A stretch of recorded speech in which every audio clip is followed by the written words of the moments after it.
How many people in here have volunteered at some point throughout the conference?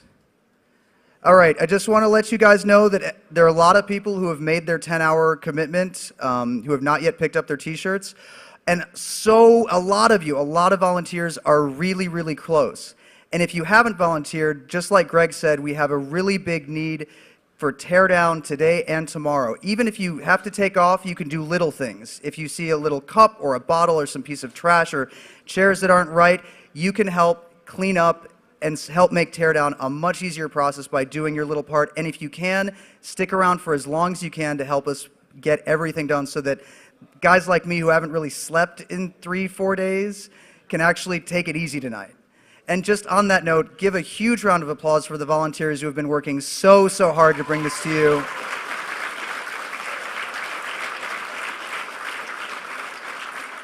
Literally, without them, a conference like this could not be possible. Also, I have a couple of other announcements. One, the Club Mate cases, $60. You'll hear when it's time to do that. Let's bring out the first three panelists for today. Emmanuel Goldstein.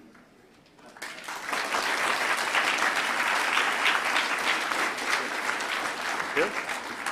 Please join me in welcoming Kevin Mitnick.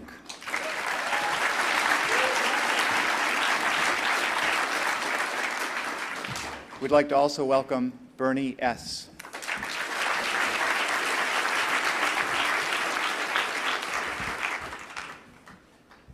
Oh, he's gone. Okay. Bye, Greg. Thank you. Greg Newby, everybody.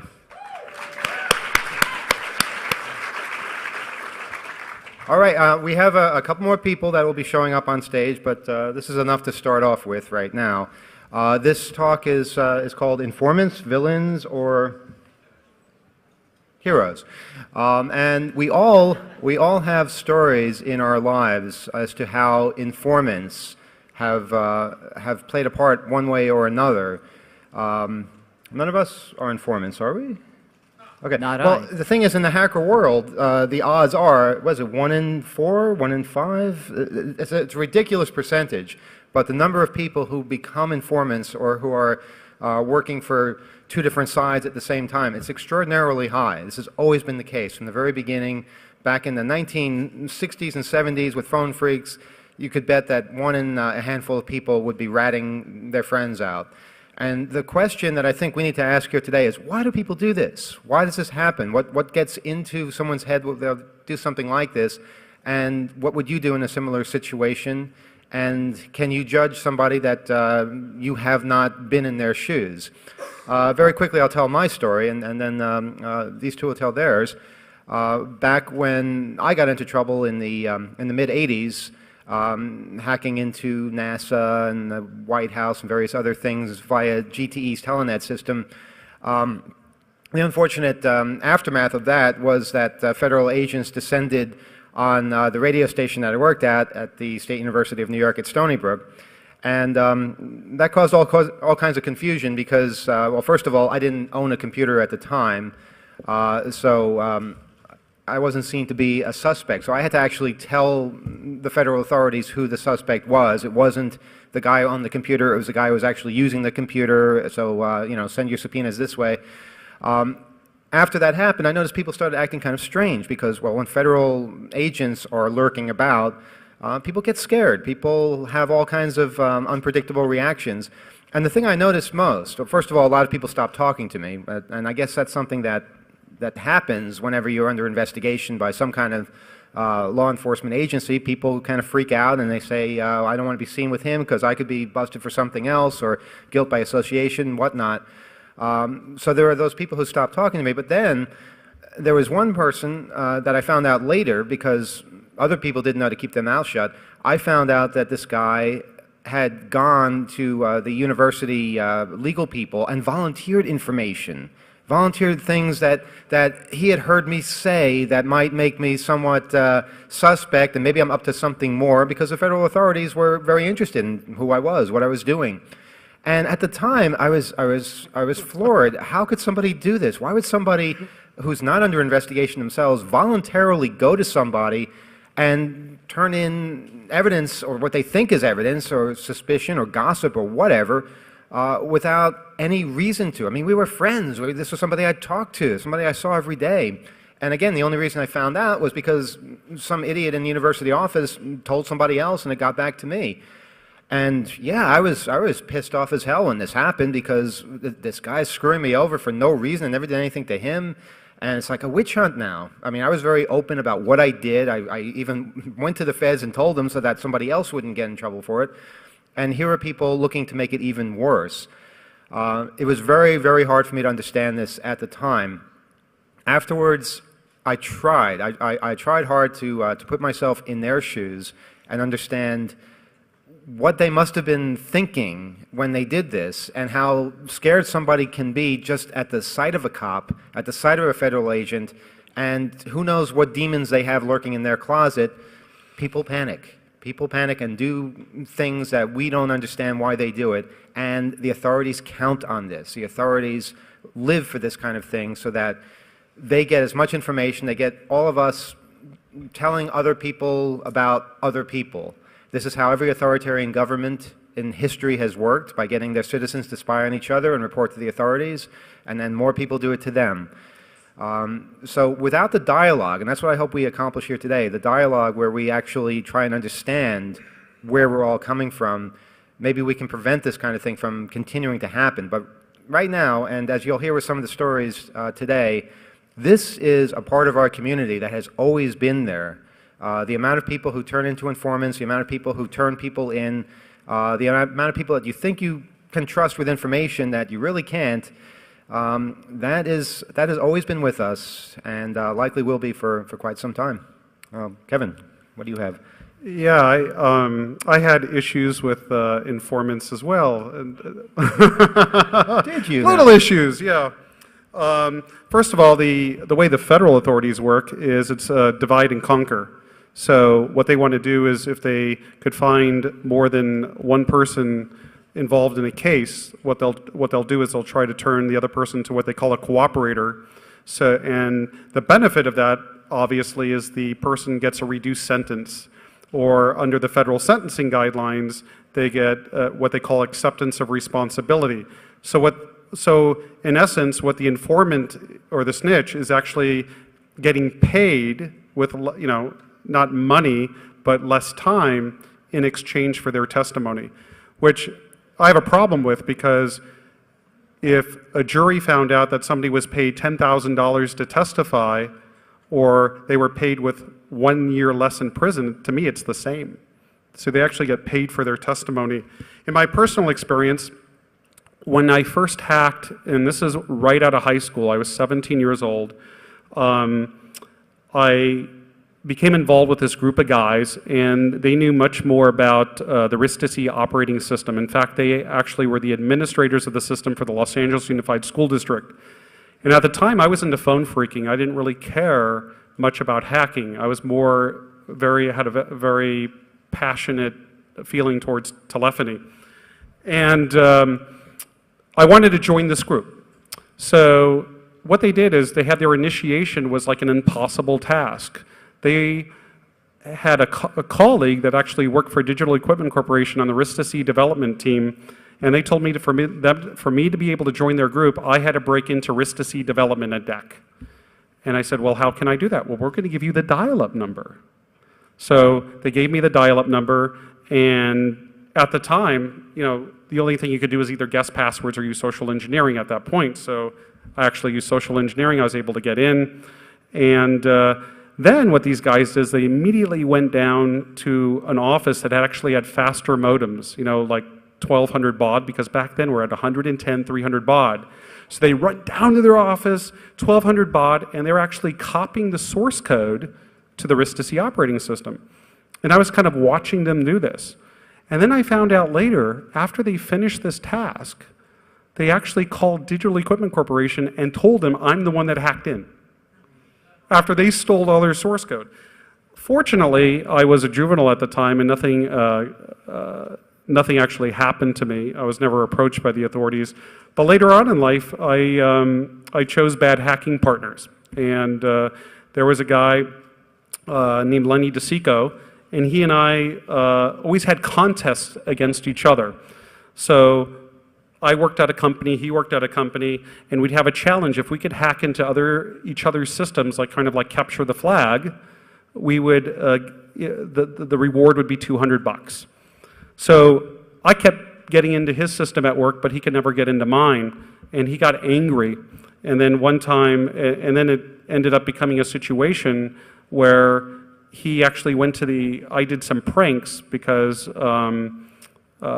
had a little falling out over this, and he actually went to the FBI and told them all the hacking we were doing in Digital Equipment Corporation, because at that time we were copying the VMS source code.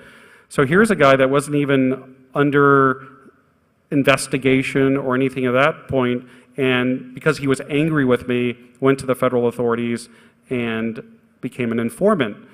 But because he didn't get a lawyer or discuss this with an attorney, what had happened is he actually ended up getting himself convicted of a felony. Yeah, which was really stupid. He was just so angry, he ended up, now he has a felony on his record. So then later on, then I got involved with another guy, and he was in the fugitive game. Probably for those that have read the book, there's a guy named Louis DePayne. He and I were hacking partners for over 20 years. And in the fugitive game, because John Littman got input from him and not really the authorities, when they went and searched his apartment, in the book it's portrayed as he was one up on the FBI, that he was not being cooperative at all, and he was being antagonistic, and that he knew all about their operation, which he knew a lot about their operation, but in the book it appeared he was like non-cooperative and a smartass to the government. But in reality, when I got my discovery, what they call FBI 302s, this is when somebody interviews with an FBI agent, they fill out these FBI 302 forms. When I got that in my pretrial discovery, after 4 years, by the way, I found out that that really wasn't the case. That was that as soon as they got into, searched his apartment, he immediately offered cooperation if the government could provide him protection, like I was going to do something. But so in all my cases, except for the last one, Satomo Shimomura, they all involved informants. And in one case, it was a guy that had a vendetta against me. The second case was a guy who was under investigation with me. Myself, when I was sitting in custody, there was the Free Kevin movement. I was offered to cooperate. Because what happens is how the government wants to work the cases is they want somebody to be able to testify against the other, and they want to divide and conquer both, all the parties in a conspiracy. But at the time, I refused to cooperate because I felt it was against my ethic and moral fiber to reduce my sentence to hand it off to somebody else. I just felt really uncomfortable.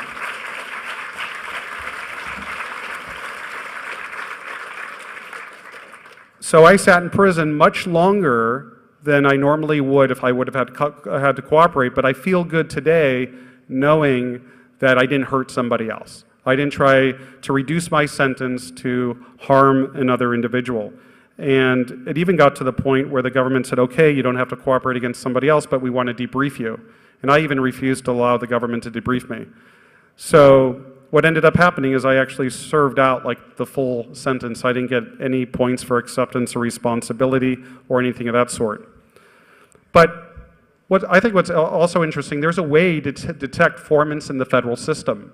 There's a computer system called PACER, Public Access Court Electronic Records. And this allows you to look up dockets, the docket reports of people that have been charged with federal crimes. Also civil, you have bankruptcy there. So in knowing how the system works, because I was inside the system for quite some time, I could look at a docket and kind of get a good sense of whether that person is cooperating against another individual. And let's look up an example. I'm not saying this particular person's an informant, but it's highly suspicious, some of the circumstances in their docket. So let's take a quick look. Can you bring it up on the projector? Yeah, bring up my... Which session is it here? It's under... Is this somebody who's in prison now? No. Okay. But he, I don't want someone getting shanked because of something we say. where is it? Wait, right here, right here, right here, right here. All right. So here's a docket report off Pacer, and anybody could sign up for Pacer and analyze these things. So I just picked just a random guy. This guy's named Gregory D. Evans. Okay, and let's analyze the docket here. What does that mean, terminated? That means the case. It doesn't mean he's terminated. It means the case was I don't know the finished. If all our problems were that easy. So this is the case with the Central District of California. Now, let's look at some suspicious things you could see in a docket. Well, first of all, we see that this individual was sentenced to 24 months on the right-hand side under the disposition. But let's go down. Now, in the news media reports, I actually Googled this guy, and this guy actually had a co-defendant. What's suspicious is the co-defendant's not on the same docket. In a normal federal case, when they prosecute an individual, they have to try them together if they're part of the same conspiracy. So if they're not on the same docket, that means there's something strange is going on. But let's look further, because that's not conclusive by itself. So if we look that he was charged with an information, and these are numbered, and I'll go through the numbers. 1, he was charged with an information. Then he was indicted on number 4. Okay, and he was assigned to this judge named Dick Trevisan. Okay, in number 8, the government requested detention. What that means is they want to hold this person without bail, okay, because they're either a flight risk or a danger to the community. So if we go down a bit further, in number 9, he immediately decided to plead guilty. That means there's no presumption of evidence that he is actually guilty of some of the charges in the indictment or the information. So then we go down a little further, and if you look at number 17, there's a notice of filing under seal by his attorney, meaning that this is not for public consumption, and and the government could obviously see it, but it's a notice filing under seal. And then immediately after this under seal filing, okay, and there's several of them, in number 28, all of a sudden he's getting bail. They're allowing him to bond out of prison. Now, that doesn't make sense. If you haven't been found guilty by a trial or pled guilty, right, the government didn't want him out. They basically wanted to detain him. Now the guy pleads guilty. There's several under seal filings, and all of a sudden he's getting bail. I mean, what do you think? Now, it's not conclusive. So there's the securities, there's the property he's putting up, and now, if you look at 33 down this whole list, it's all in-camera under sealing filings by the defense, right? So usually what this, I'm not sure in this particular guy's case, but in a lot of cases, it's when the attorney, they're talking about the cooperation that person is doing with the government. So another thing to look for is long delays after pleading guilty or pleading guilty.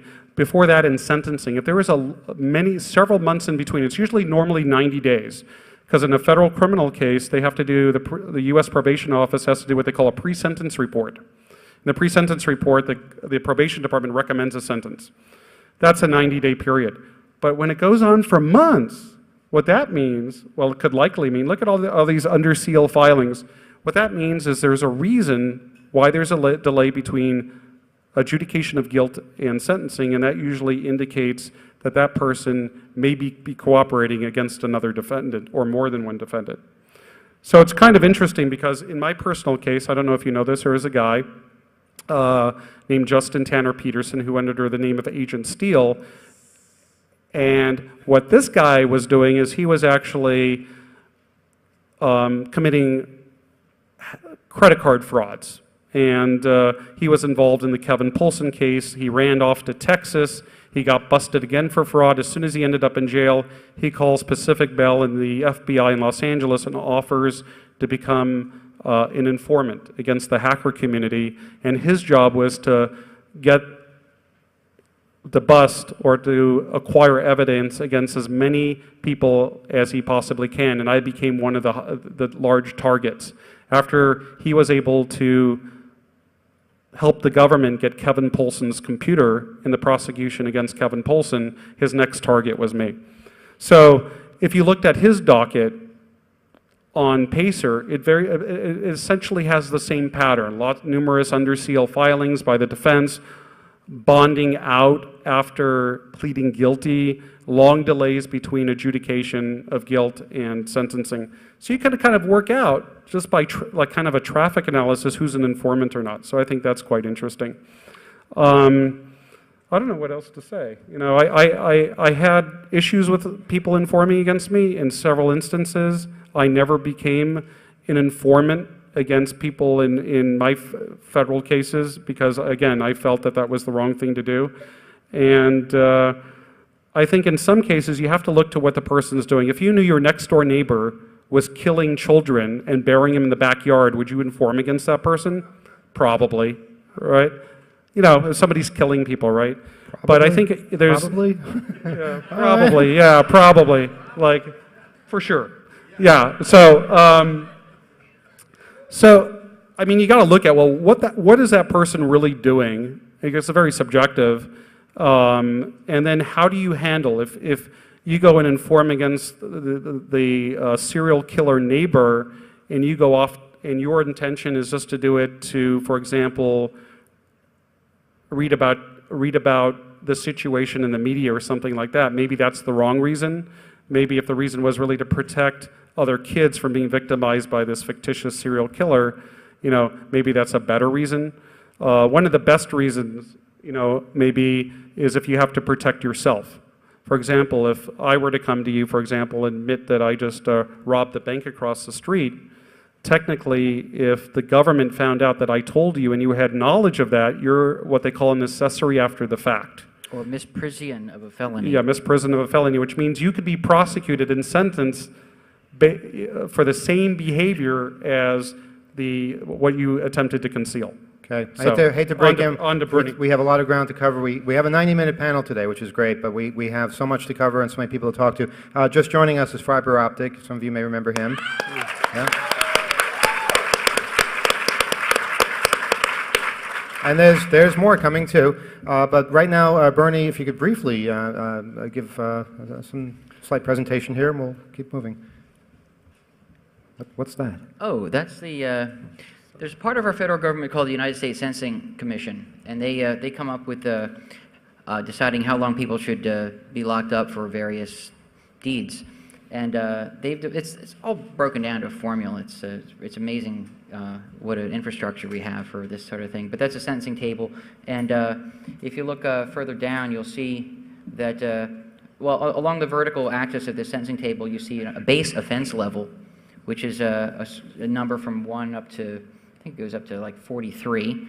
And then along the horizontal axis of the chart is a criminal history score, depending on your prior offenses, whether misdemeanors or felonies, that's scored as well. And where they intersect is a range of months that the federal government will put you in prison. You can see the low end is like 0 to 6 months, and then at the high end you have 210 to 262 months, or in the lower right-hand corner you see a bunch of things that have letters in them, like 360 months, which is like 30 years, to dash LIFE, 30 to life. I spent a bunch of time in U.S. Marshals custody waiting for go to court hearings in the federal building in Philadelphia, and guys would come back from their trials or whatever, and everybody would ask, well, what'd you get? And they'd come back, I got letters. And that meant, it's a young guy you're just talking to, 20 years old, and you just found out he's going to spend the rest of his life in prison for whatever. You don't ask what they did or accused of. It's not polite. It's bad form, but it has an impact on you. You just meet a young person who just said they got letters. So anyway, this is what the federal government hands out to people.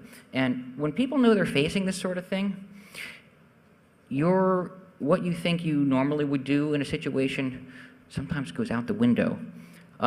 So that's the sentencing guidelines. When people are facing that, they also sometimes will get what's called a proffer letter. The federal government will, let me open this thing up here, send you a letter saying, hey, we maybe haven't charged you yet, but you're a person of interest, and if you tell us some information here, we will give you various kinds of immunity, so you won't get prosecuted for things as long as you tell us about everything. And if someone's looking at letters or smaller numbers but significant numbers locked in a cage, you might consider doing that. I'm not suggesting that, but I'm just saying that's the kind of pressure that people can be under. And here's a copy of a proffer letter from the Department of Justice to somebody. This is just one I found at random at Google. And I also wanted to show what the federal government, bear with me here a second. There it is, 5K1.1. Here we go. Downward departures. In the federal sentencing, I call this all a part of the informant infrastructure of our government, our country. You see something called substantial assistance to authorities, or 5K1.1. And basically it says, and you can go into all the details here. You can look up 5K1.1 under USSG, United States Sentencing Guidelines. Basically it says your sentence will be less, often considerably less, if you provide substantial assistance to authorities. In my own case, or cases, I had a state misdemeanor case and then a federal felony case, and they were tied together. I was initially charged with tampering with evidence, and that was allegedly removing batteries from a touch-tone dialer. And I know, pretty serious. And also having something to do with the disappearance of an instruction sheet that explained how to use a tone dialer. And I was with myself. We were at a ham radio flea market, actually, myself and two people I knew. Actually, one person I knew and his friend came along.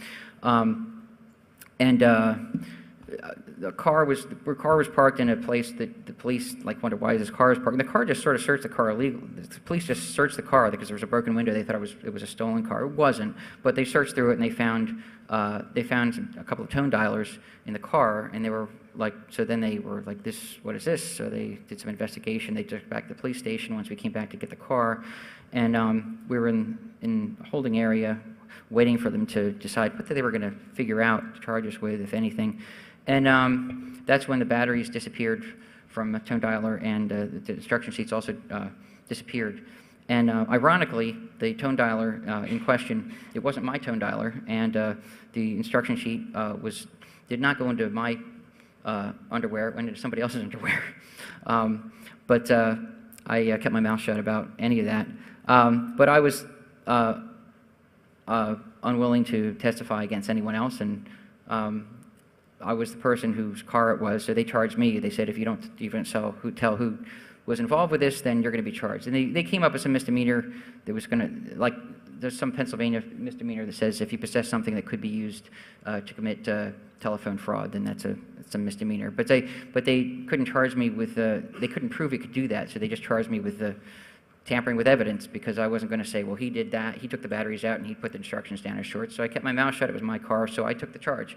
Ironically, one of the guys, well, I don't know if it's ironic, but one of the guys, my friend's friend, was a co-defendant in fiber optics case. I didn't know that at the time, but he did tell me he was under probation or parole or something, so I didn't want him to get in trouble.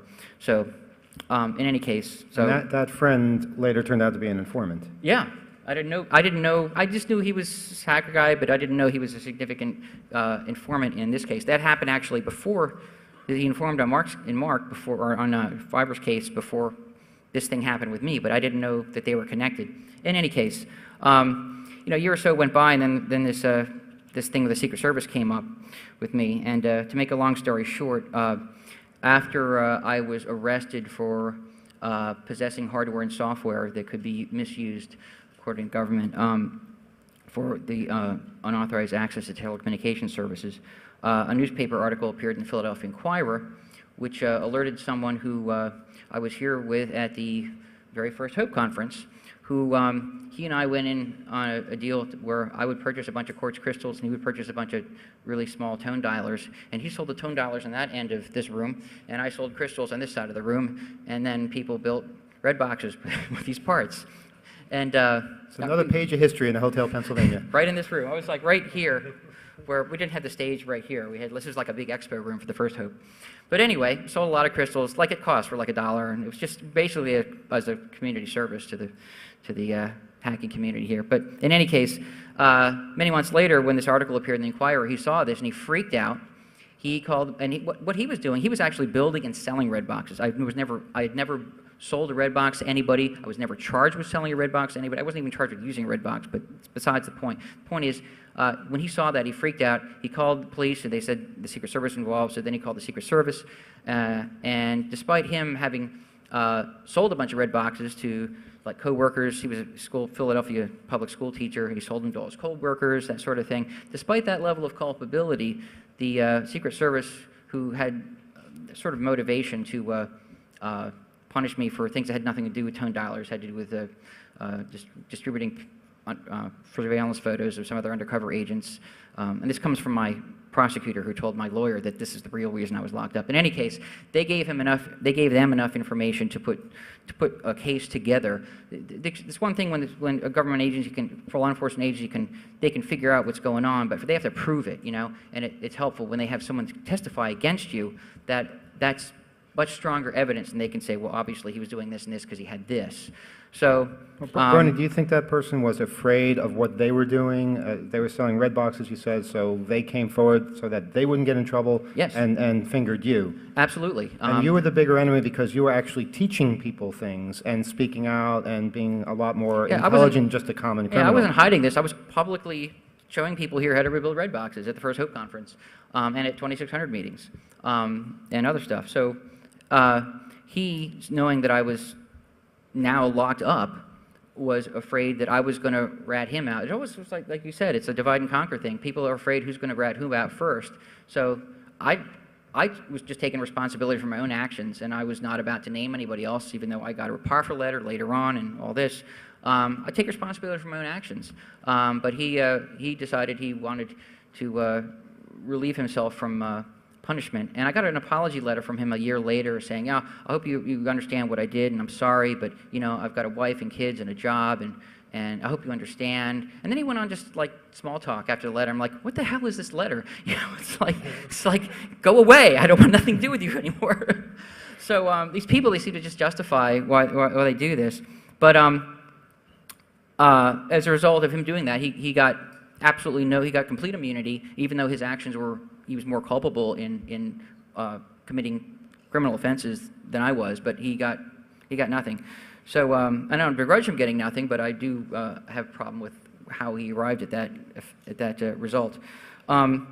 Let's see. I just want to make one more point. No victims. Oh yeah, the federal government and the state government in both my state misdemeanor and the federal felony cases. In both cases, they put in writing that there were no victims in my offenses. Yet, you know, you can still, despite there's no victim in your case, you can still spend serious time in prison. You became a victim for well over a year. Well, I mean, not technically a victim, but I spent a good year, and I went through a lot of trauma and so forth. But you know, it's kind of ironic, you know, and you're standing before a judge and you have to apologize. And typically, you're expected to apologize to the judge for the people that you harmed. And I was like really short on words. Like, what do you want me to say that the government said I didn't do anything, but judges don't want to hear that. You know, you have to look humble and whatever that. So, and I don't want to say, well, I'm the victim, but yeah, whatever. All so right. This kind of stuff happens. But it's funny that amusing that our cases, Fibers and mine, were indirectly linked because someone who was culpable in a case that I was involved in ended up prior being an informant in Fibers' case. Well, Fiber, I'd like for you to tell your story quickly, and it's because we have a lot of ground to cover, and fiber optic. Thanks. With due respect to Condor, I bet you haven't been called Condor in a while, and Bernie S., for pointing out a lot of the legalese that we've been obliged to learn for our own protection, I want to take a few moments to rewind a little bit and speak on behalf of our rules that we lived by in our community long before the FBI and Secret Service succeeded in infiltrating our community. These things probably aren't spoken aloud very much anymore, and at the risk of sounding cliche, I won't refer to them as the hacker ethic, since that's become something of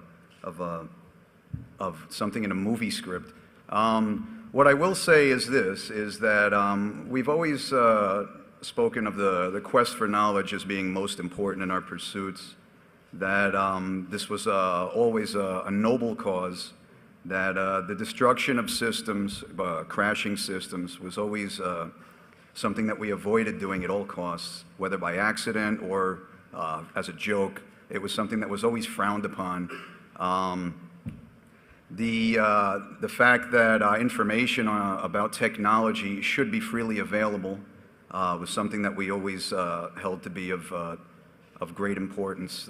We always frowned upon companies who charged who charged money for technical documentation and information about operating systems, which was very hard to find in the 1980s, for example, which is why trashing and things of that nature were so popular. A lot of the times was to find manuals on how to use the systems that we were getting access to. And then probably above all else, there was the notion of trust, which was extremely important when you consider the fact that at that time, there wasn't any internet to speak of. We were communicating via bulletin boards, in most cases, bulletin board systems with a single phone line with a single modem that we were sort of competing with each other to get through busy signals, just to get in, read some messages, and respond to some messages. That was basically how we communicated with each other back in the 1980s. The things that we were doing, while a lot of them originally were not illegal, they would become illegal through the modification of laws due to the complaints of big business to the government to crack down on hacking.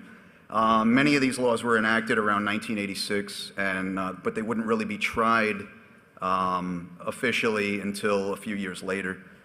But the trust that we always assumed was existent between our fellow man, obviously, as you can see from the stories of Kevin and Bernie, was not the case, and certainly would kind of fall apart over time as the government became more involved in hackers and in prosecuting hackers. Hackers are human beings as well, and we began to see our trust model basically fall apart. Since we were hacking the reason why we had these handles in the first place was not because we were playing cloak and dagger games. It was because we were doing things that were illegal and we needed to protect our personal identity. And this was mutually respected between hackers. For a hacker to even to divulge the identity of another hacker to other hackers was frowned upon. Certainly to give information about what a hacker was doing to the feds, to volunteer this information was unheard of. The fact that it's so easily done today for personal gain or to avoid prosecution is really a self-serving behavior that simply didn't exist back then. And it's unfortunate that things have changed to this degree. There have been many people who have come about over the years who were wholly self-serving. Kevin's example of Justin Peterson is a prime example, and unfortunately he's not here to defend himself because he's dead. Justin Peterson actually died a couple of months ago, wasn't it? Yeah, recently. Yeah.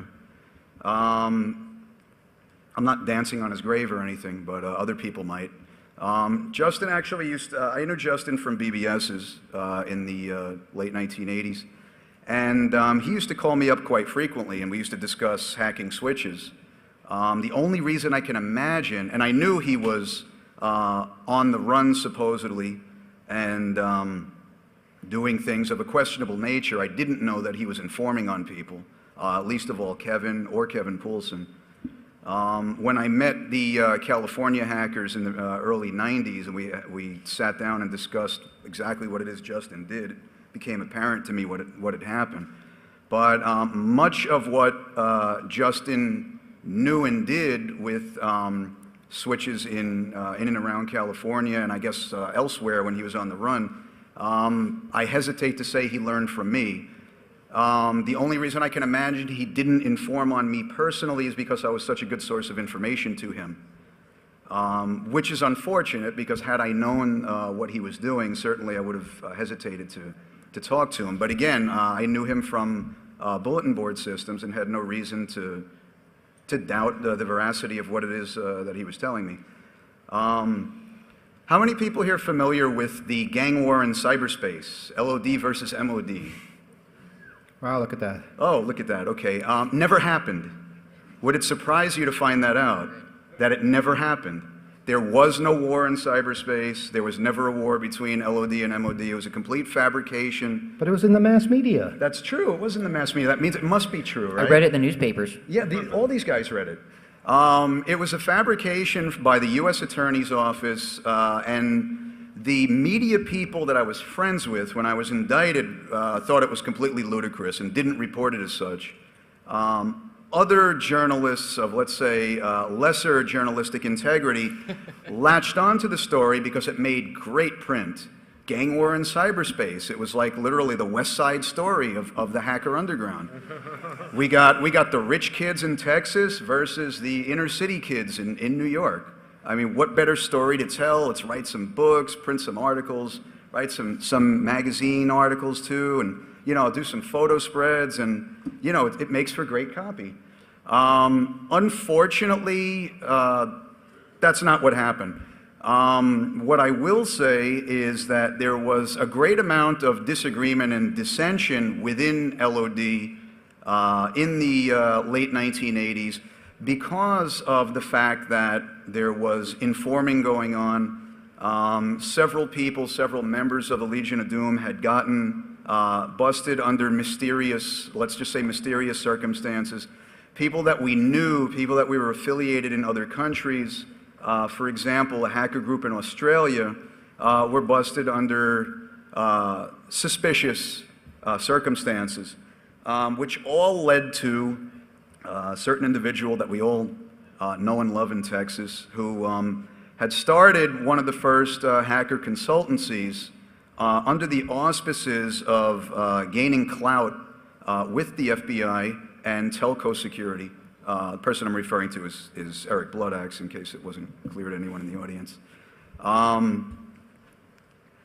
He actually was a member of LOD. LOD was one of the first organized hacker groups in a very disorganized computer underground.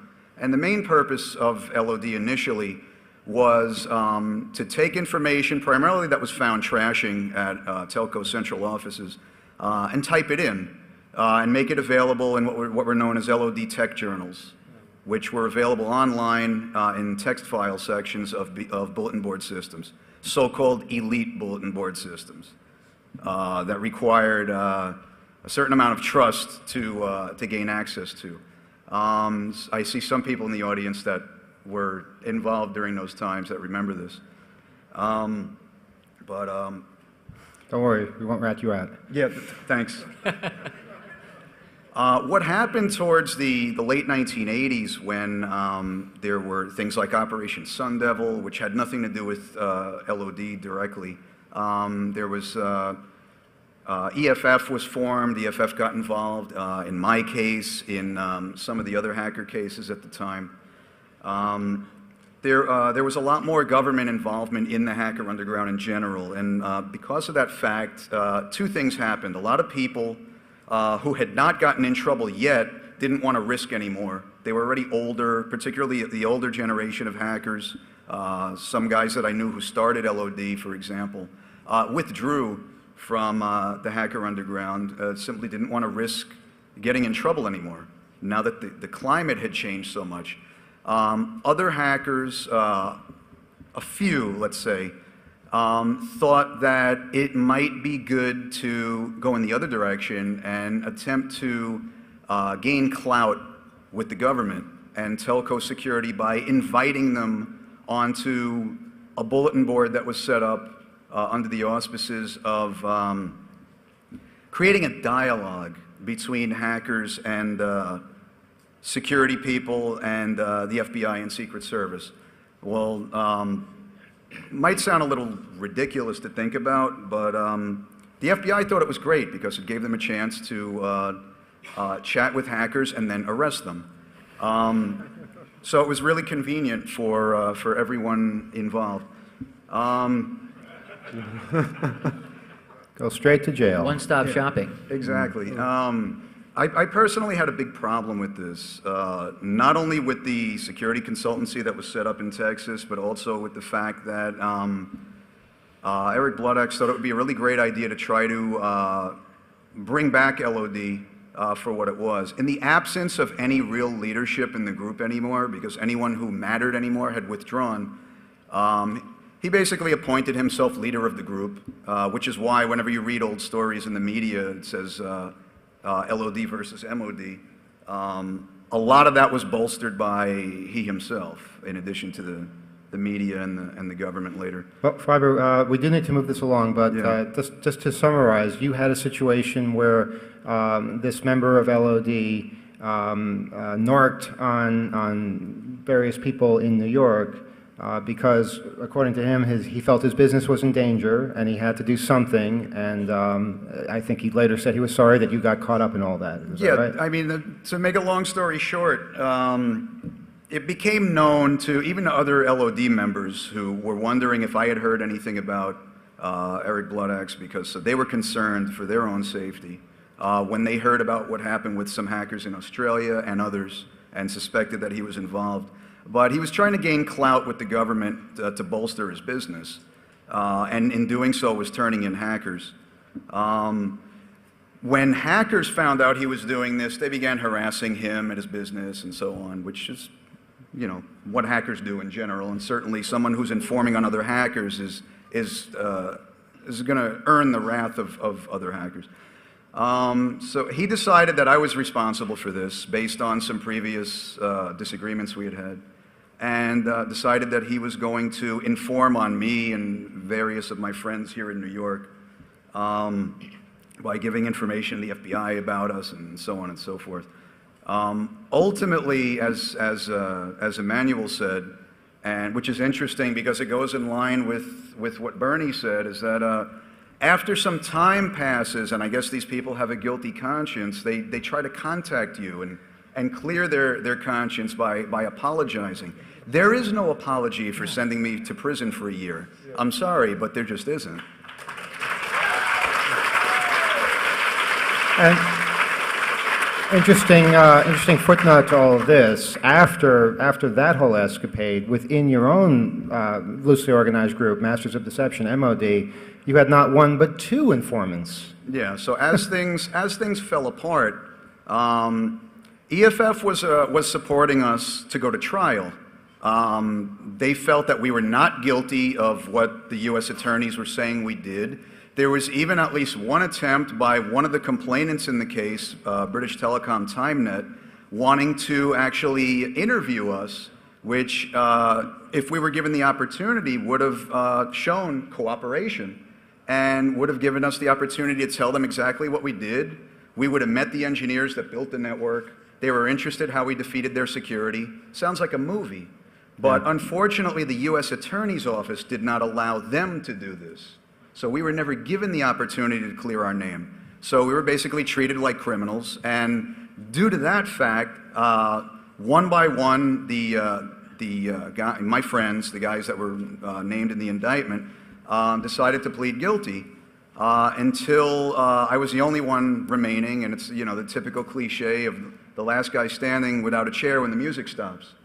And what happened was two guys, some people are familiar with Julio and Alan, who was the person that Bernie was referring to, decided to testify against me. And as a result, they never did any time. They never did any time in prison to this day, which is ironic because in the indictment itself, they're among the people that are named the most. This is typical. It is typical. This is typical because personally, I'm a well-known personality, I guess some would say, of some kind of celebrity status. The U.S. Attorney's Office wanted to use that fact to take advantage of that fact, to set an example, as the judge said in the case, and as a result, they were willing to deal with the people who had the most to lose. in the indictment, who were charged with the most counts in the indictment, in order to use me as the scapegoat and succeed in prosecuting somebody to make the corporations happy. Well, no, we have, I think, three of the most interesting stories in hacker history right up here on stage. I don't think you've ever all been on stage at the same time, so that's an amazing thing right there. Fiber, I just want to ask a quick question. Yeah. Were you given an opportunity by the federal government to provide substantial assistance or any kind of assistance to them in providing information about others they might want to prosecute? No, actually, I refuse to cooperate with the government completely. Right. And I What was I'm actually- saying is, did they send you a proffer letter or anything like that? No, they never sent me a letter or anything like that, because I made it clear early on through my attorney that I was not willing to cooperate, and my sentence was actually longer because of that fact. Yeah, I was willing to All right. accept that. I got a proffer letter as well, and I just did not respond to it. I'll take responsibility for my own actions. I will not speak for or about anyone else. They take they're vengeful about that. When you refuse, they take that personally. It's a No, lot of let me pressure to put on people, and obviously a lot of people crack. We've seen that happen, and that's why there are so many informants in the community. I wish we'd given this panel 2 hours. We have another 30 minutes, but we have so much ground to cover. I'm sure you've all heard of the latest case, which probably many of you are here for, concerning the keynote speaker here at Hope, Julian Assange of WikiLeaks. And the interesting story that is behind that, where this kid in the Army was allegedly releasing classified information, including videotapes that were very damning to the U.S. military. What wound up happening, according to a report in Wired, is that this particular person in the Army befriended somebody within the hacker community and proceeded to tell him all kinds of interesting things. And that person in the hacker community felt compelled to turn him in. Now, I've been told by many, many people that it's insane to dive into this, that even though this is happening right here at Hope, that we have the keynote speaker running WikiLeaks involved in this, we have the person who turned in the person who leaked the information. The alleged. The alleged, yes. Well, no, he did turn him in. Oh, no, you turned in and you were about to... I was getting to the alleged, yes. We have to use alleged all the time. I want to be very I'm not a clear lawyer. So we have that person who has been attending the conference. Should we avoid the controversy, or should we dive right into it? I say, of course, we dive right into it. We confront this thing head on, right? But it involves a leap of faith, and I have that faith in you guys, being civil, listening, coming to your own conclusions, letting people who we may disagree with severely, have their say, so that we can judge for ourselves, and not just based on what we're told by our friends, what we're told in the mass media. I get into arguments with people on both sides of the spectrum because I don't like being told how I should feel, what I should say. All right, I want to reach that conclusion myself, and that's going to involve asking questions of everybody. So, do we all agree that we're going to let this guy have his say in a civil manner?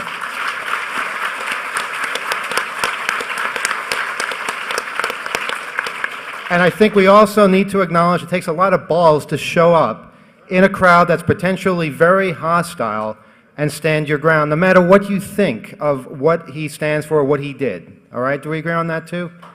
All right. With that, I'd like to introduce Adrian Lamo, and we'll let him say his piece, ask some questions, and hopefully learn something. Adrian. All right, you can boo. Go ahead.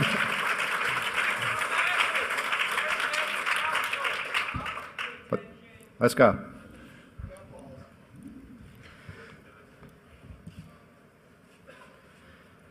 Good day, friends, neighbors, and opponents. Although I would say from the get-go, I don't feel that I'm the opponent of anybody in this crowd. You may feel differently, and I respect your right to do so. But before I dive into the WikiLeaks-related controversy, I want to go back to a story that is very similar to several of the ones that have been told here just now. In 2003, I was arrested by the FBI. I was given basically the same talk. Hey, you know what would really be cool if you added all of your friends to us as being career criminals, and I did not do that. You can hop onto Pacer and you can get the court transcripts, and what you will find is that I allocated responsibility because I believe people own their actions. Some of you may have been here last night for the screening of the film Hackers Wanted. What I was doing at that time is what I do believe Private First Class Manning was doing, which is acting one's conscience. In my case, I wanted to set a precedent whereby hackers could approach corporations and have the outcome be positive, have the outcome be one where corporations walked away saying, hey, you know what, that wasn't so bad. These hacker people can actually help us. They're not all out to get us. The New York Times Corporation disagreed. They pressed charges, as I always said that I did. I pled guilty because I was guilty, and that was my acceptance of responsibility. Fast forward a couple of years, one in a long series of people sent me a random instant message saying, hey, have a look at what I did. And I was like, yeah, cool, whatever, I'll get to that, because a lot of people do approach me with information about their ongoing computer hacking. When that hacking involves things that are actually genuinely cool and interesting, I'll say, hey, sure, yeah, sure, tell me more, I'm interested. When it involves crimes, be they financial or otherwise hurtful to actual individuals in the real world, but not life-threatening, I'll tell them, hey, shut the hell up and let me put you in touch with this attorney I know. In this case, I didn't really have either of those two choices because the die was already cast. I was made aware that over 250,000 documents had been allegedly leaked that were classified State Department cables. They had been sent to WikiLeaks. WikiLeaks had a presence here at this conference. I think that they gave an interesting talk. But conspicuously, they didn't mention those cables. And I can't really say why that is. I'm operating on about 3 hours of sleep, and I didn't know up until right before this was happening that I was going to be talking, so please forgive me if I come off a little bit rough. The information that was allocated to me via instant messenger was that information had been downloaded to cables, essentially a whole fracking lot of cables, more cables, cables in this case being an anachronism for the diplomatic version of email, had been downloaded onto a computer in Iraq that had then used another route to submit them to WikiLeaks. Is there anybody here in this audience that thinks that they could go through 250,000 multi-page documents that contain classified information about diplomacy throughout the world and say for certain that it's not going to cost anybody's life? Anyone? Maybe the whole crowd. WikiLeaks does that. I don't see any hands, but the lights are kind of bright. In that case, I felt compelled. Compelled, I don't believe, is too strong a word. What did you feel? What did you feel compelling? In what way did you feel people would put at risk? There are a number of ways in which that information could put people at risk. The State Department is involved in a number of intelligence operations throughout the world. They're not supposed to be, but they're looking out for the interests of Americans. And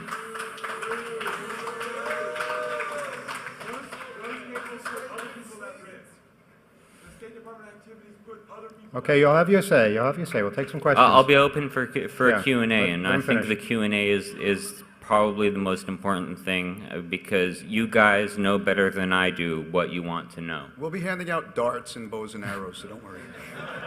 Also, if anybody thought to bring pitchforks and maybe some torches, that would be cool too. If people want to ask questions, they can line up behind the second microphone there. The second microphone. And leave your weapons behind. But let Adrian finish first. As I was stating, State Department operations throughout the world involve both American intelligence activities and the activities of American tourists and travelers abroad. If you assume the most innocent possible scenario that it would do nothing but make the U.S. look bad in countries abroad, that would still leave people sitting high and dry if they needed consular assistance, if they were arrested abroad by a country that suddenly decided that they weren't too friendly with the U.S. anymore. If you assume the worst possible scenario, that it actually does expose to the identities of people involved in intelligence operations, or even have the appearance of being involved in intelligence operations by being employees of consulates, missions, and embassies abroad, then you have the very real possibility that lives will be lost. Adrian, can I ask you a question? If it had just been the video, just the video that had been released a few months ago, and not the 260,000 classified documents, what would you have done then? Absolutely not. And I'm not going to win any friends in the federal government by saying this. You wouldn't have turned him in, you're saying? Say again? You wouldn't have turned him in based on just the video? When I knew about the video, I did not contact anybody regarding his activities. I didn't think that there was anything to be gained by it. When it was the documents, I thought that there was a possibility that they could be recovered, or at the very least that there could be a reduced probability that they would be released if the government had the opportunity to take prompt action. And I know that this isn't a crowd that's always friendly towards the government. Hell, I haven't always been friendly towards the government. To this day, I'm not friendly towards all arms of the government. Thank you. And I explicitly requested that no FBI agents that were involved in investigating hackers, that nobody that was involved in anything except for investigating computer crimes involving classified national security systems be involved in the investigation. Those are my terms. That was the only way that I was going to sit down with any investigators and talk to them. And they're like, that's it? Well, sure.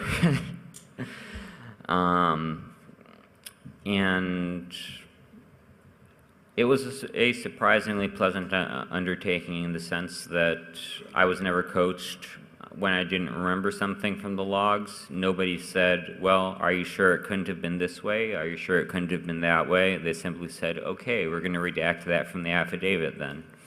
I think that the government behaved themselves better than a lot of people would give them credit for. To set the record clear, I'm not an informant. I'm a witness in a criminal case. It's not that different in my eyes from being a witness in any other case that could involve potential loss of life. Adrian, I mean, you say it's been a pleasant experience for you, working with the government on this, I guess.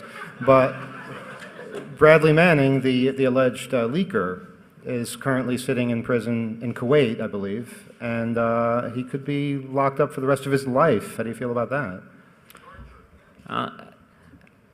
I think that it's a little bit ludicrous to say that Bradley Manning is going to be tortured. We don't do that to our citizens. That's still open to debate. Let's put it that way. And it depends on your definition of torture. But let him answer. Let him answer the question. But how do you feel about whatever state you think he's in right now, because of your actions? He's not far from where he was to begin with when he signed up for an all-volunteer army, signed the forms indicating that he would handle classified material appropriately. He took, even if you're just talking about the video, the colloquially called collateral murder video, he took it from a JAG, the Judge Advocate General's office, officer's computer. That indicates that they were investigating it most likely at that time, and he could have compromised that investigation. So if there was a war criminal involved here, they could walk free because evidence was compromised as a result of Mr. Manning's actions. I'm not sure what people are applauding for there. War criminals walking free, or I don't know. All right, Adrian, people.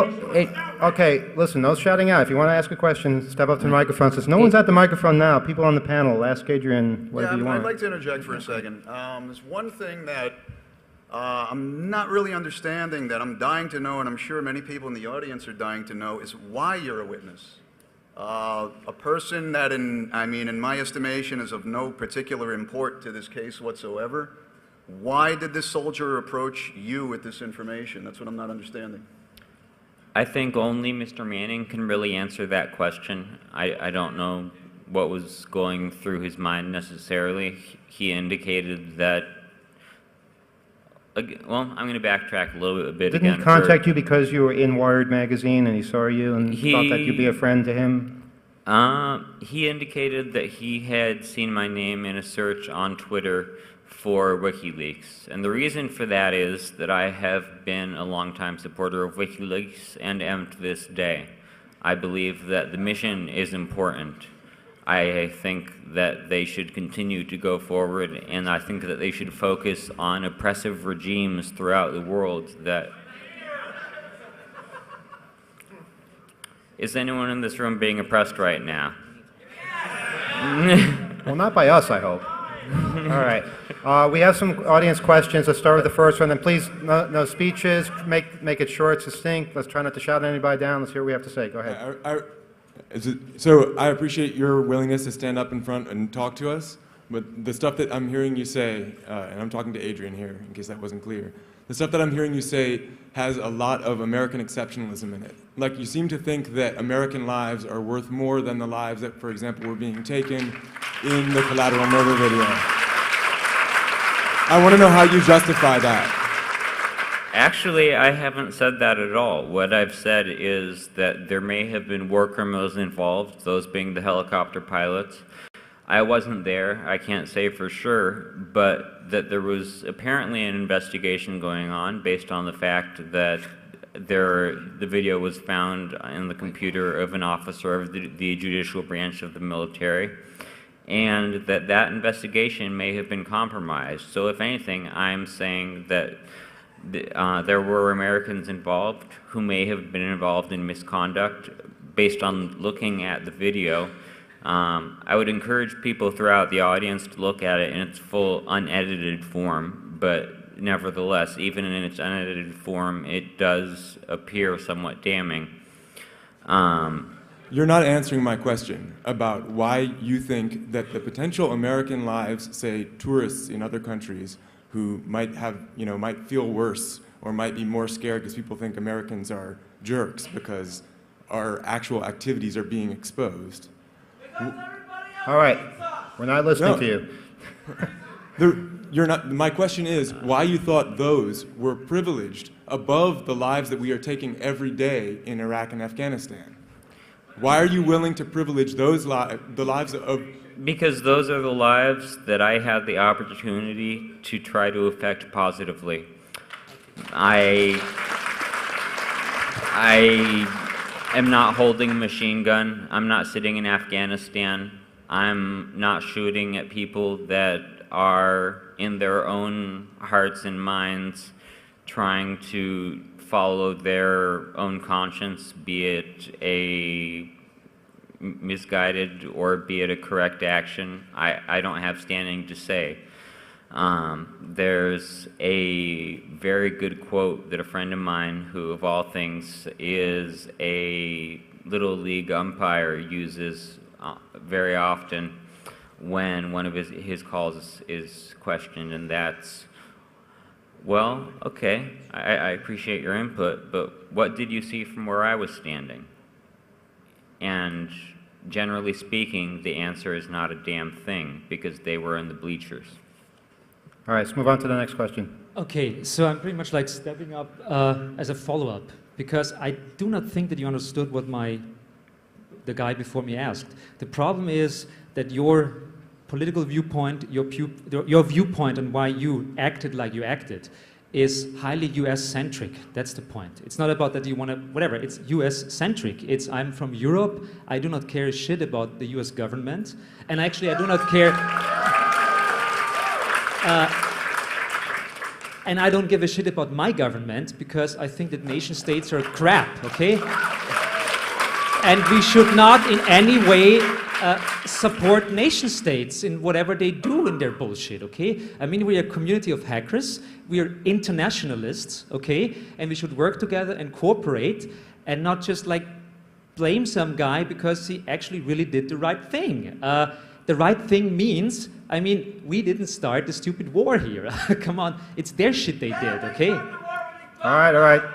Be quiet back there. So, I might sound a little bit naive here, but I think that we should focus on an international point of view and not about what's good for the United States, okay? Yeah.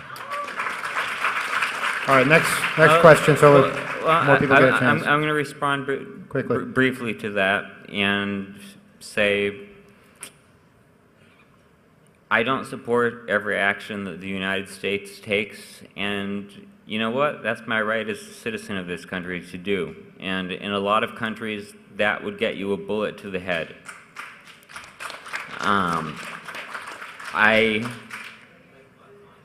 If I seem like I'm focusing on the United States, that might have something to do with the fact that I'm an American citizen. My dad's a dual national. I've lived overseas, but we're sitting in a hotel that is, last time I checked, was located in the United States of America, that has afforded us the opportunity to have this conference, even though a lot of people in the government don't really understand what we're about and somehow see us as a threat. And despite that, we have the freedom to hold this conference, to have talks about things that to the uninformed observer would sound threatening. And that's not something that you get in a lot of places. So I think that that's pretty darn cool to have as an opportunity in this country. Okay, next question. Go ahead. Hi, Adrian. I'm under the impression that you could be culpable if it came back, you know, if somehow if they realized that this person was doing it by other means, they would have figured it out eventually, possibly, through other investigations, and then they would have seen a chat log to you, and then you could have been culpable, you know, criminally for this also, it seems to me. Was that a part of your thinking? You know what? I'm not a jurist. I'm not an attorney. I'm not a judge. I don't have the legal background to be able to say whether or not that would have been the case. My first reaction and my main reaction was, holy frackin' crap, 260,000 documents. You think that you could look through those and say that they're not going to cause anybody's life to be lost, or our ability to try and make the world a better place, which we do in a lot of ways. We provide aid to other countries. We also make the world a worse place in some ways, but we're not a perfect nation. No nation is perfect. We actually have something on the screen right now that is amazingly apropos here. Bernie, you want to explain what this misprison, whatever word that is? a felony? Misprision of a felony. It's United States criminal statute. I wanted to ask you, Adrian. I'm sorry to interrupt the next speaker here, but was your decision to do what you did influenced in any way by your potential risk liability for not telling the government what you learned because you could be criminally liable for not divulging what you were aware of? Again, I don't have a JD and I'm not a jurist, but before all of this happened, I had never heard the term that's hard to pronounce. It's on the screen behind me. Well, you heard of cover your ass before, though. Yeah, I think most people in this audience have. Or accessory after the fact? Yeah. But again, my main reaction was holy frackin' crap, 260,000 documents. And I think that there's a reason that the keynote yesterday totally ignored that, and that's because that's much harder to get an emotional rise out of the audience when it's easy to say, I'm against murder, who's with me on that? Yeah, no on murder. It's harder to say, I'm for releasing over 250,000 diplomatic documents related to the United States and U.S. citizens. Who's with me? Yeah, I saw that coming. Next question. Well, thank you for establishing that you're opposed to murder. That's great. But there's something that I was unclear on. How long has it been since you've had an active restraining order against you for abusing a girlfriend? I met your ex-girlfriend. She is a lovely human being, and she told me awful things about This you. might be delving into the personal world a little bit, but I don't know if you choose to answer that, Adrian? I have never been served with a restraining order, and there's never been one that's been active against me. All right, let's move on. Kind of too bad that got cut off, but Adrian, I do take to heart what your umpire said.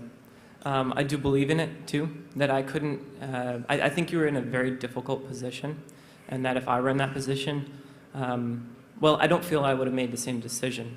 But knowing that you did, I can accept that you did. But I really, really hope that you can actually make some good choices coming up in the future to repair some of the damage that you have caused.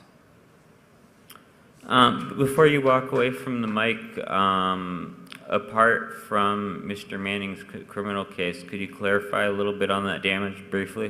Because I'm not clear on where... From my perspective, I see what you have done as treason.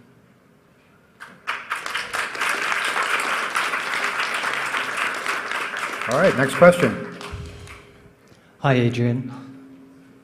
Digital communication seems to allow us these days the possibility, although perhaps not easily, to take our identities and to separate them.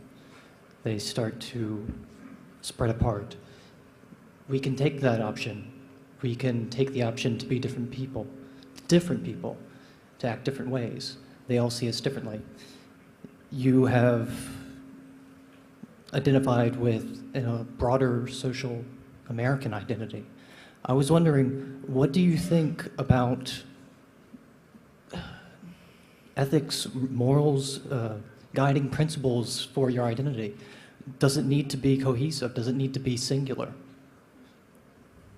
I don't believe that I have standing to speak to that, and I also don't necessarily know that I understand the question. Could I trouble you to very briefly rephrase it? Very briefly. Hypothetically, if you could imagine someone like you that had heard this, could you imagine a part of yourself that would have had the choice not to tell? Yes, I can. I'll admit that it's unabashedly selfish of me to say this, given what I've said, but I wish to hell that Bradley Manning had never said a word to me. It's been, I mean, obviously it's been much worse for him, but it's certainly been no picnic for me, and I knew from the get-go that it was going to be a low point in my interactions with the community, and Yet you could have ignored him. When he first contacted you, you were not obliged to ever answer him. You could have simply ignored him. None of this ever would have happened.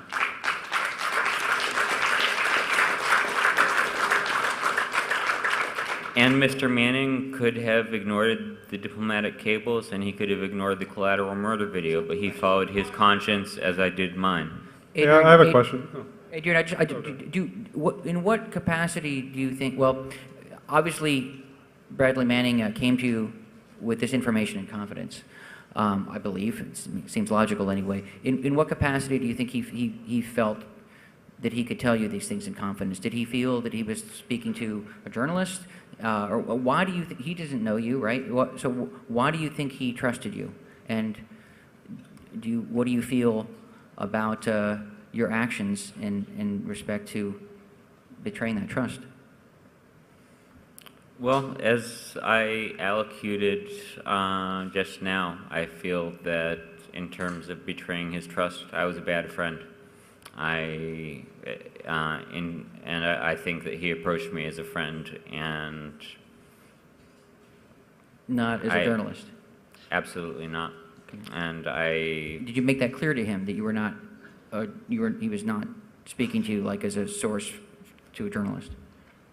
Without going into personal details about Mr. Manning, he spoke to me about a broad variety of things that were intensely personal to him, most of which I haven't made public because they served no public interest. They were about his personal life, about how he elects to live his life, or how life has elected to take him. And I wish that I still had the full logs minus the classified sections. I don't, but I believe that it's fairly clear to anybody reading them that it was an interaction between someone that perceived another individual as a friend and an individual who's trying to figure out what the hell to do. All right, I we're have a very, question. very low on time. I would like to have one last audience member, and then if you guys have any final words, but we don't want to run over. Final question from the Very, very audience. quick. Adrian, you've had a lot of people put a lot of actions that you are not responsible for on your plate in terms of U.S. foreign policy, in terms of our perception in the world and the things the United States has been done bad. People have sort of put that on you. Why do you feel that suddenly all of these things, you sort of said before that it's easy for someone to go, yeah, murder's bad. At its core, what do you think is going on? Why is it that all these U.S. policy things and everything are getting attributed to your actions and those things are getting connected? Does that make sense? Is that It makes sense, but it's hard for me to speak to simply because I, again, can't see what these people see from where they are standing, and I obviously respect their right to have an opinion. I haven't told anybody to shut the heck up when they have elected to disagree with me, but along those lines, I would say one thing is that anyone who, particularly from a podium, says that they believe in peace and freedom and justice and whatnot, and in the identities of people, be it people who are foreign throughout the world, trying to say that someone should not have an identity and they should have their name taken away and that they should not be recognized as a human being because you disagree with their actions is actually just as bad. All right. Kevin, you're going to have the final question. Please make it fast because Weve is coming up next and he has a skillet, I believe. No. My quick question is when you decided to inform against Manning, why did you have to go to the media? Why didn't you just do it and keep it a secret and not seek any type of media exposure?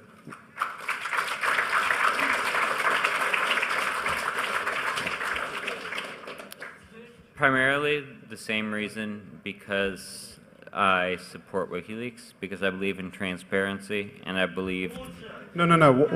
Why didn't you just go to the law enforcement agencies and just keep it quiet and not go to Wired and tell them the story? Why did you have to go and talk to the media about this case? Why was that important to you? Why do people here support WikiLeaks? Because they believe in the public's right to know. Why do I support WikiLeaks? Because I believe that in the majority of cases, the public has a right to know. I believe in this case, especially as much as it affects people in this room, people on the street who have never even fucking heard of it, they would have a right to know. So they would have the right to know that about Manning's activities, so you wanted to expose Manning through the press rather than just go to law enforcement. Ultimately, there would have been a press release regarding Manning's activities from the... arrest? Come again? From the arrest? Yes. And but that came much later. There was so much media about this, and then later he was arrested. So much media, that, I was just curious of why you had to go to the media and why you couldn't keep it quiet. I was just curious. It's a good question. It's a very good question. I went initially to a journalist who I knew to be ethical, Kevin Lee Paulson, who is known to many of you here, and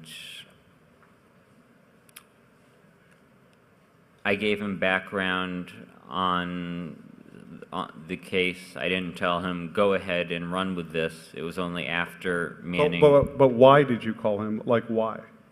Why didn't you just keep it a secret? Well, I believe that I've answered that question. Because of the public's right to know. At least twice now. Because the public has a right to know, and especially because WikiLeaks is so intimately tied to the community that we have here and to many communities that believe in freedom of information, that they would also have a right to know, form their own decisions, if they chose to do so, establish legal defense funds, because everyone has a right to be represented to the best of their ability. And the same reason that I went to Kevin with my arrest, because I felt that as a former hacker himself, he could represent the story better than the Washington Post or the Wall Street Journal. No offense to anyone in the audience from there. All right, Guiz has very graciously allowed us a couple of minutes to go over, so he's not going to attack us with his cooking utensils just yet. So I'd like to just, the three people who are standing now, and the fourth person, you can sit down. Now, the three people, you get to ask questions really quickly, no one else. We have to end this at some point. I know we're all having such fun here. So 1, 2, and 3, try to make it quick, and Adrian also. You speak about supporting WikiLeaks and transparency, and this is the first time that we might have had actual transparency into what the Army was doing, and current transparency that might have changed the policy, that might have ended the war, saved lives over there in Iraq, and brought back the lives of those people that would be involved in those missions. So you say you're trying to prevent them from dying. This is the best way to do it. So why did you turn them in? I have to disagree in the strongest possible terms. I don't believe that there is anything that Mr. Manning released that would have resulted in troops pulling out of Iraq, pulling out of Afghanistan, in our intervention overseas ending in any way. It may have caused change, but it would not have been positive change in my estimation. Okay, we have room for 2 more. I see more than 2 people standing, so if your number is higher than 2, please do not stand. Person number 1, go ahead. I was just wondering, I saw in an article that you were diagnosed with Asperger's syndrome when you were 29, and I know a lot of people in the community have it, including me. I was just wondering what your experience was with that. I know it's kind of a little unrelated. I'll be brief because that's a little bit off topic, but it was eye-opening for me. I didn't really understand to some extent, why I approached the world as much as I did, why I suffered from anxiety as much as I did, and talking to qualified medical professionals about it was very helpful. I feel a lot better about my life now than I did before I had a real proper diagnosis. All right, next question. And you know, there's two people still standing after that. I have to admire your courage. Okay, we'll let you speak as well. But that's it, nobody else. Nobody else. And quickly, please. All right, first about the cables. I trust WikiLeaks' judgment of what to release and what not to release. I think they've had an excellent record so far, and I trust WikiLeaks' judgment a lot more than I trust the government's judgment of what should be released and what should not be.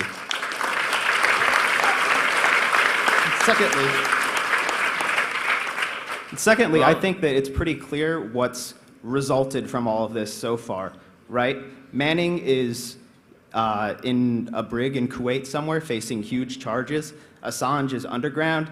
The ultimate release of these cables is in question. Who knows what's going to happen with this? And I think we need to be clear about what's acceptable to do and what's not acceptable to do. And I think you fucked it up huge. All right, next question. I respect your opinion, but that's not actually a question, so it's not something I can respond to directly. Okay, next question. As a Vietnam veteran, I think Manning did the right thing. Anybody that thinks in his right mind that the U.S. government is doing the right thing has to be in a mental institution. And what you did, you have to live with it. And what you did is worse than treason. I think you belong in Guantanamo. Whoa, okay. Thank you. But, and again, the final question here. Not a question. Hi, I just wanted to point out and ask a question that your premise is that you're saving lives potentially by trying to prevent the release of these documents, but I just want to ask you about, I consider that it's pure speculation. You don't know that it's necessarily going to do anything, and I could equally speculate that, especially given the track record of the U.S. military and United States State Department throughout the world, that by not releasing these documents, you are going to harm people's lives. They're just not going to be American lives. And can you respond to that? Or I guess my question is, how do you know that not releasing these documents is going to save more lives than releasing them? I can't say for certain. I'll fess to that. Then why did you make that decision? I made that decision based on the information that I had access to, the portions of the logs that are not public and most likely will not be. And I acted my conscience just as I believe Manning acted his conscience, just as I believe Julian Assange is acting his conscience. I understand that there are people that are always going to disagree with my choice, and yeah, I have to live with that choice. And you know what? I feel bad about the predicament that Manning is in. I was in a similar one. That's not my question. Well, this is my answer. At 22, I was in shackles for acting on my conscience. I was facing 15 years in prison, and I didn't send him off to some fate that I had no comprehension of. Real quick question. There's two of them real quick. Did you see any of the classified cables? Did you see one of them? Of those 250,000, did he show you any of them? No, he did not. So how do you really know he had them? He could have been braggadocious. I mean, how did you really know? Maybe he was exaggerating because he wanted to become your friend or something, and it was just a bullshit. So, are you saying that by exaggerating, you think he had fewer? Was it 5? No, I don't know if he had 10, any. You know, I just really 50? don't know. How did you know? Well, I can say that he revealed classified information to me during the course of our conversation. Okay. And that, to me, made it clear that he would have been very willing to reveal it to others. Was that from the cables or just something totally separate? Related to ongoing U.S. Counterintelligence operations. Okay. All right, and I heard one question from the audience that you didn't get to answer. Do you regret what you did? I regret not being a better friend to Manning. I wish that there was some way that it could have been done both ways. I wish so much that he had told me, I'm planning on doing this, not I've already done this, and that they're out there, and that there might still be a possibility to interdict them. I can't express in words how much I wish that he had said he was planning it, and that I could have told him, dude, you're going to fuck your life up. I'd like to say something in closing, and I'm not here in any kind of capacity to pass judgment. I leave that up to our esteemed audience to do. What I will say is this, is that as long as the Hacker Underground has existed, we've always held in very high regard our neutrality. And as our European colleague had pointed out, we're internationalists, and we should remain so. As soon as you make up your mind to choose a side, politically speaking, you cease to be a hacker.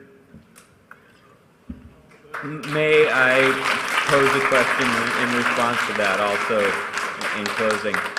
Why have you not renounced your citizenship? No, why should I? Because that's a side. I was born in this country. My citizenship is automatic.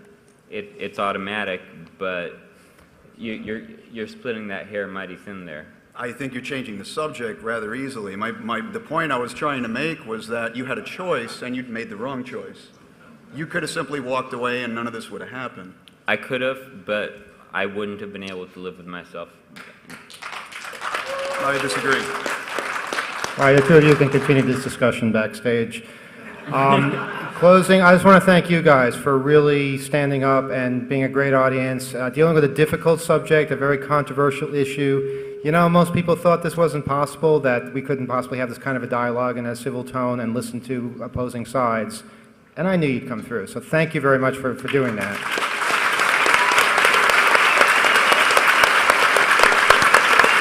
And the story doesn't end here. We're going to keep following this and all kinds of other stories in the future, hopefully at Future Hopes, and all kinds of other things like that. We have a few more talks left, so please stick around, have fun, and we'll see you next time. Good night.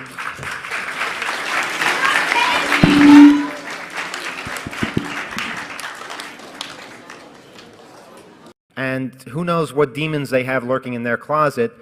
People panic. People panic and do things that we don't understand why they do it, and the authorities count on this. The authorities live for this kind of thing so that they get as much information, they get all of us telling other people about other people. This is how every authoritarian government in history has worked, by getting their citizens to spy on each other and report to the authorities, and then more people do it to them. So without the dialogue, and that's what I hope we accomplish here today, the dialogue where we actually try and understand where we're all coming from, maybe we can prevent this kind of thing from continuing to happen. But right now, and as you'll hear with some of the stories today, this is a part of our community that has always been there. The amount of people who turn into informants, the amount of people who turn people in, the amount of people that you think you can trust with information that you really can't, that has always been with us, and likely will be for quite some time. Kevin, what do you have? Yeah, I had issues with informants as well. Did you? Little issues, yeah. First of all, the way the federal authorities work is it's divide and conquer. So what they want to do is, if they could find more than one person involved in a case, what they'll do is they'll try to turn the other person to what they call a cooperator. So, and the benefit of that, obviously, is the person gets a reduced sentence, or under the federal sentencing guidelines, they get what they call acceptance of responsibility. So in essence, what the informant or the snitch is actually getting paid with, not money, but less time in exchange for their testimony, which I have a problem with, because if a jury found out that somebody was paid $10,000 to testify, or they were paid with 1 year less in prison, to me it's the same. So they actually get paid for their testimony. In my personal experience, when I first hacked, and this is right out of high school, I was 17 years old, I became involved with this group of guys, and they knew much more about the RISC-C operating system. In fact, they actually were the administrators of the system for the Los Angeles Unified School District. And at the time, I was into phone phreaking. I didn't really care much about hacking. I was had a very passionate feeling towards telephony. And I wanted to join this group. So what they did is they had their initiation was like an impossible task. They had a colleague that actually worked for Digital Equipment Corporation on the RISC-C development team, and they told me for me to be able to join their group, I had to break into RISC-C development at DEC. And I said, well, how can I do that? Well, we're going to give you the dial-up number. So they gave me the dial-up number, and at the time, the only thing you could do is either guess passwords or use social engineering at that point. So I actually used social engineering. I was able to get in. And then what these guys did is they immediately went down to an office that actually had faster modems, like 1200 baud, because back then we're at 110, 300 baud. So they run down to their office, 1200 baud, and they're actually copying the source code to the RISC-C operating system. And I was kind of watching them do this. And then I found out later, after they finished this task, they actually called Digital Equipment Corporation and told them I'm the one that hacked in, after they stole all their source code. Fortunately, I was a juvenile at the time, and nothing actually happened to me. I was never approached by the authorities. But later on in life, I chose bad hacking partners. And there was a guy named Lenny DeSico, and he and I always had contests against each other. So I worked at a company, he worked at a company, and we'd have a challenge. If we could hack into each other's systems, kind of like capture the flag, we would, the reward would be $200. So I kept getting into his system at work, but he could never get into mine, and he got angry. And then one time, and then it ended up becoming a situation where he actually went to I did some pranks because we had a little falling out over this, and he actually went to the FBI and told them all the hacking we were doing in Digital Equipment Corporation, because at that time we were copying the VMS source code. So here's a guy that wasn't even under investigation or anything at that point, and because he was angry with me, went to the federal authorities and became an informant. But because he didn't get a lawyer or discuss this with an attorney, what had happened is he actually ended up getting himself convicted of a felony. Yeah, which was really stupid. He was just so angry, he ended up, now he has a felony on his record. So then later on, then I got involved with another guy, and he was in the fugitive game. Probably for those that have read the book, there's a guy named Louis DePayne. He and I were hacking partners for over 20 years.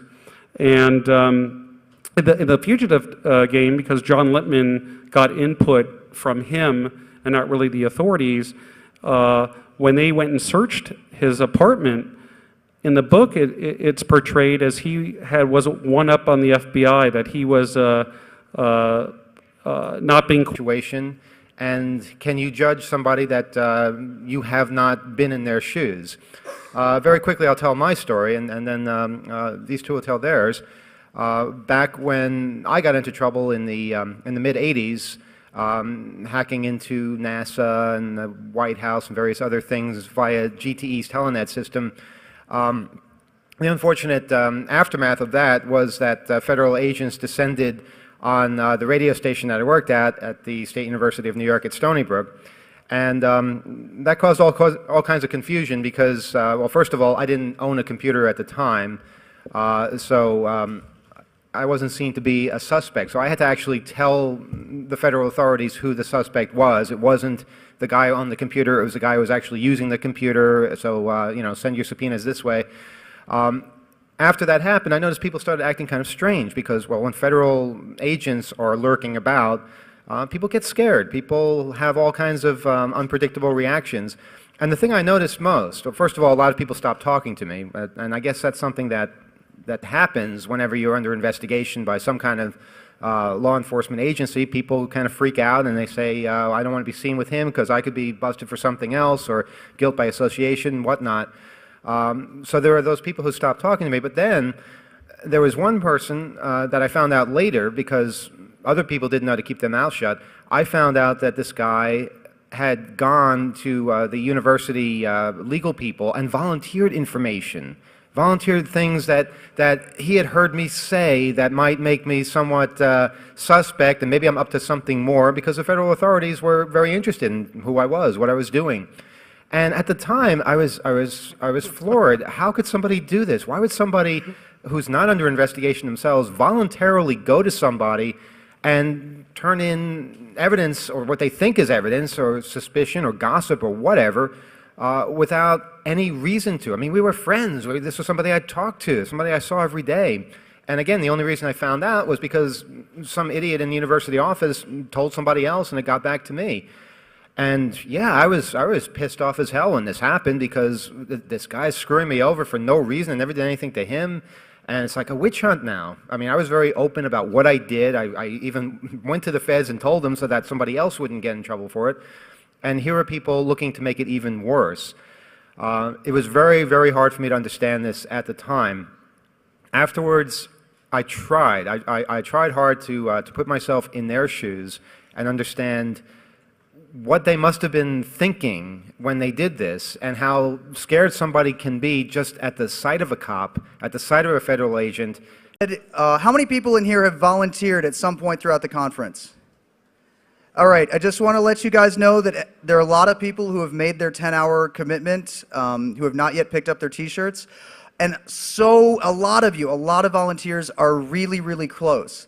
And if you haven't volunteered, just like Greg said, we have a really big need for teardown today and tomorrow. Even if you have to take off, you can do little things. If you see a little cup or a bottle or some piece of trash or chairs that aren't right, you can help clean up and help make teardown a much easier process by doing your little part. And if you can, stick around for as long as you can to help us get everything done, so that guys like me who haven't really slept in 3-4 days can actually take it easy tonight. And just on that note, give a huge round of applause for the volunteers who have been working so hard to bring this to you.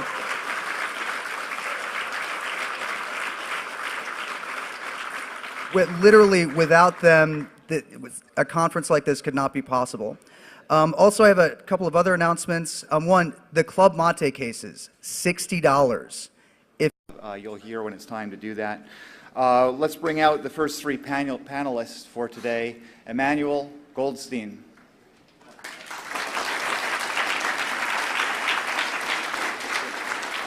Here. Please join me in welcoming Kevin Mitnick.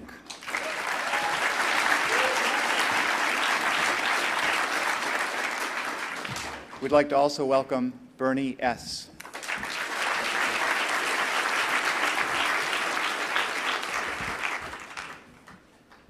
Oh, he's gone. Okay. Bye, Greg. Thank you. Greg Newby, everybody.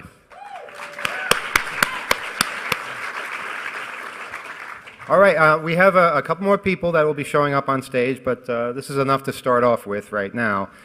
This talk is called Informants, Villains, or Heroes. And we all have stories in our lives as to how informants have played a part one way or another. None of us are informants, are we? Okay. Well, the thing is, in the hacker world, the odds are, was it 1 in 4, 1 in 5? It's a ridiculous percentage. But the number of people who become informants, or who are working for two different sides at the same time, it's extraordinarily high. This has always been the case from the very beginning. Back in the 1960s and 70s with phone phreaks, you could bet that 1 in a handful of people would be ratting their friends out. And the question that I think we need to ask here today is, why do people do this? Why does this happen? What gets into someone's head when they'll do something like this? And what would you do in a similar situation? Cooperative at all, and he was being antagonistic, and that he knew all about their operation, which he knew a lot about their operation, but in the book it appeared he was like non-cooperative and a smartass to the government.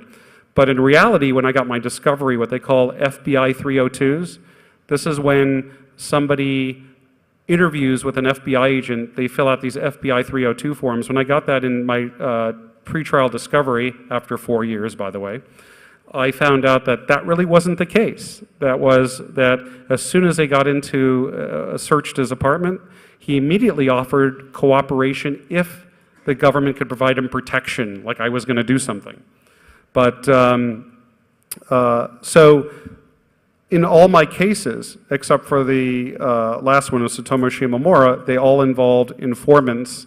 And in one case, it was a guy that had a vendetta against me. The second case was a guy who was under investigation with me. Myself, when I was sitting in custody, there was the Free Kevin movement. I was offered to cooperate, because what happens is how the government wants to work the cases is they want somebody to be able to testify against the other, and they want to divide and conquer both, all the parties in a conspiracy. But at the time, I refused to cooperate because I felt it was against my ethic and moral fiber to reduce my sentence to hand it off to somebody else. I just felt really uncomfortable.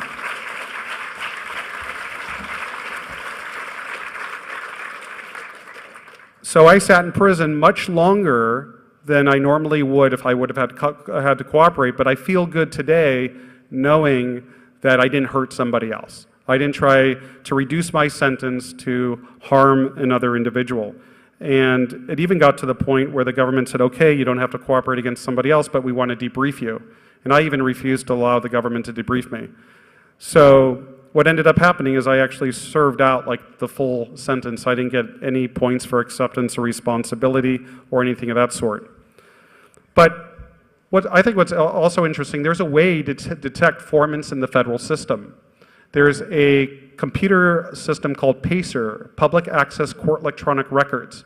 And this allows you to look up dockets, the docket reports of people that have been charged with federal crimes. Also civil, you have bankruptcy there. So in knowing how the system works, because I was inside the system for quite some time, I could look at a docket and kind of get a good sense of whether that person is cooperating against another individual. And let's look up an example. I'm not saying this particular person's